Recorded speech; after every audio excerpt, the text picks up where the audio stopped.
Good afternoon. On behalf of the Inner Wheel Club of Coventry, I'd like to welcome Chris. Now, I met Chris last year. I probably met him a few times before then, when we were doing the Coventry Night Shelter. But as you all know, this year, we're not able to do the night shelter. And that was my chosen charity of the year. So I'm looking forward to hearing from Chris about what he's actually doing now and what work is going on in Coventry for the homeless and those that are in real despair at the moment. So over to you, please, Chris. Hello, thanks very much, everybody, for introducing, and thank you to you, Janet, for introducing me. It's nice to see you all. I'm just here really to hopefully enlighten you as to what's happening in the city, in Coventry. First of all, about what's happened in 2020, which is quite an unusual year, isn't it? We all know that. But to let you know about what's happened with the homeless, and then also what Hope Coventry has been doing subsequently, because our remit in the city has changed quite significantly, and I'd like to let you know about that. So first of all, as regards the winter night shelter, we finished our winter night shelter in March, just a week before, because lockdown was coming and we weren't able to go to the 31st of March, so we finished just a week earlier. We had a very successful, one of our most successful night shelters ever, and we looked after about 43 people during that time, enabling about 23 of them to move on to some sort of accommodation. I'm really pleased to say at the end of the night shelter, we had guarantees from the City Council to really help those who are homeless and that we were supporting, and they were put up in accommodation in Coventry, and that's been sustained all the way through even till now. And it's interesting that we're doing this meeting today because normally we'd be starting our winter night shelter on the 1st of December, but we haven't been able to do that because, as you may know, it has to happen in a we use 8 different churches during the period, and we haven't been able to do that this time because they're not COVID secure. But the good news is that the homeless guys, there's a new rough sleeper task force in the city that some of you may or may not know about, and they go out and they check on the streets, and we're told, and anybody's told, to pass on the information if they spot somebody who's homeless, and those guys go out. It's about 6 or 7 of them, and nothing to do with us. They're part of the council, which I'm really pleased about. And then they enable them to move into some sort of accommodation, whether that's a hotel or bed and breakfast for a time being, and they provide support services around each of them. So we've been pleased about that, and we've been in dialogue with the City Council right back in July, when we said to the City Council it was unfortunate that we couldn't do our normal winter night shelter. So I'm pleased to say that they've been looked after, and as we go into this winter, they're still being looked after. And there's a new homelessness strategy that's kicked into place with the City Council. But it's credit, I think, to all the people who've supported the night shelter over 7 years in Coventry, and whether that's yourselves or others, in terms of providing that. We ended up having over 350 people volunteering for us, wanting to volunteer, 8 churches. Quite incredible, really, and it enabled us to provide a really good service, and so much so that we received an excellent quality mark, which is a bit like the only way I can describe it's like the Ofsted of homeless shelters, in terms of they said how good we were, and we got an excellent standard. It's a bit ironic that we can't do it this coming year because we are excellent, but nevertheless, I'm pleased to say that things have moved on, and the homeless are being looked after, and we've all got views and opinions as when we see people homeless maybe in the street or something, but actually I'm pleased to say from our point of view that we've done 7 years of great work with people, and now it's been handed on to the City Council to look after them. So we're not required this year, but we're still in dialogue and conversation as and when needed. But there's a new strategy now, which I think if we hadn't have been there originally 7 years ago and provided and said these guys can be looked after, then I'm not sure it would have come about, but I'm really pleased to say that it has.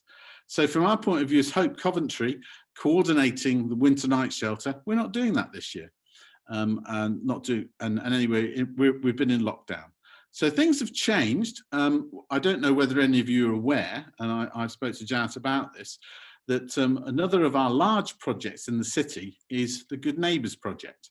And as you can see, that side, you can see behind me, friendship for older people in your community. And I just want to talk to you a little bit about that today, because that's where our focus is at the moment, and we're very grateful for any support we receive towards this. We set up in 2016 a befriending service as Hope Coventry called Good Neighbours. And Good Neighbours, the idea behind it, and we started it with Age UK and another charity called Together for Change, was that we provide a befriending service for those who are socially isolated or lonely. This meant that it was we would target, did a pilot study and a survey in a certain area of Coventry, and then we matched people who we felt could befriend somebody who was isolated and lonely. And that was great. In the first year, I think there were 56 people who were matched, and so we were providing a good service that was well respected, but a little bit under the surface, not sort of known so well. Well, I can report today that by the end of 2019, we had 120 people that we were seeing weekly, and were matched with a befriender who'll either do a phone call or a visit, and we train people in how to befriend older people in the city who needed that help. But then what happened was COVID-19, wasn't it? And quite incredibly, we saw a massive increase in referrals to our service. So between March and September, we had 840 referrals to us from people who are socially isolated and lonely. Referrals from GPs, referrals from local social services, from families who are living away and bothered about their parent or relative in Coventry.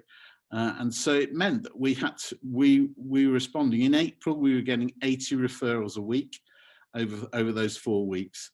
It wasn't just for being a befriender, for sending someone round or getting them to talk to them because they were lonely.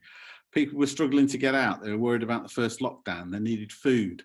And so we found ourselves in the middle of the pandemic having to respond and reimagine ourselves completely.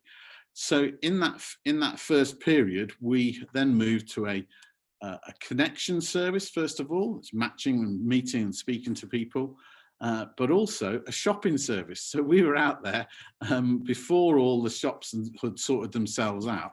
We were out there getting shopping for our local, for the elderly locally to us.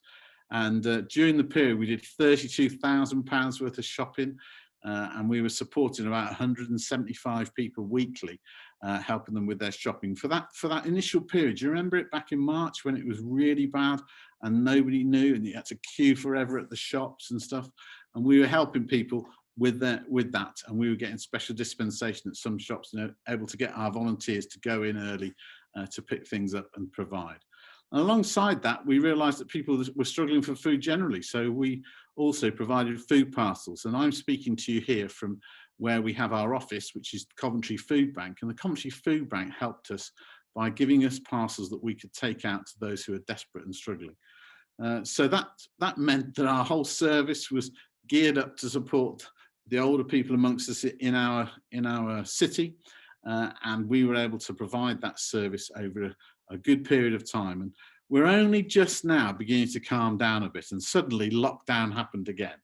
But I'm pleased to say that from that peak of around 840 referrals altogether, we're now, instead of supporting 120, we've got about 300 and something people who we support each week with a befriender. We're training lots of new volunteers so that they can connect and visit and talk and just be a friend. Because I think all of us realise during lockdown, there's no script for this, is there? It's just unpredictable. You don't know how you're going to feel from one day to the next. And sometimes you want to talk to someone, sometimes you just want to be on your own. But we just provided something that was needed and wanted by our elderly people in the city. And I just wanted to sort of just tell you a couple of stories of what's happened. So I'll call this gentleman Bob. Bob was referred to us by the hospital, by University Hospital Coventry in Warwickshire. And Bob was asked, we were asked to help Bob because he was coming home having had some treatment for leukemia.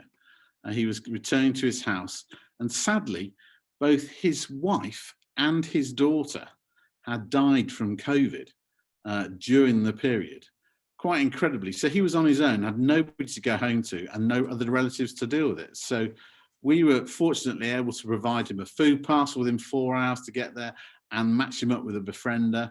And I can say to you now that as hard as it is, and I'm sure he's grieving still, but I know that he's supported and has people and connections to go to.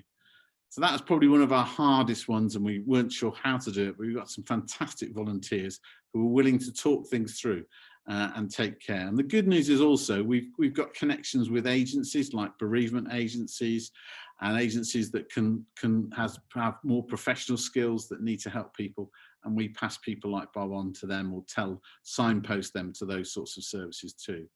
So we come alongside people. That's the main thing. I mean, I can smile at another one where we had a lady come to us, and she wanted a befriender, and she was jigsaw mad, absolutely jigsaw mad. And she just said, "Have you got any jigsaws?" Well, within a week, we'd sorted out so many jigsaws you wouldn't believe, and we're able to regularly provide something for her, just to get over that hump of isolation, but also something that she really enjoyed. We've done dog walking for people. You know, we've gone along when people have been isolated and lonely or can't get out. We've taken their dogs out for walks with them, and their befrienders worked with them in that way. So we've reimagined ourselves to be a service that maybe nobody imagined there would be in 2019. But in 2020, we've taken care of a lot of people who perhaps didn't even realize they needed help. But because of lockdown, being isolated even further, we've been able to help them and work with them. So I've been really pleased that we've had the capacity to do that.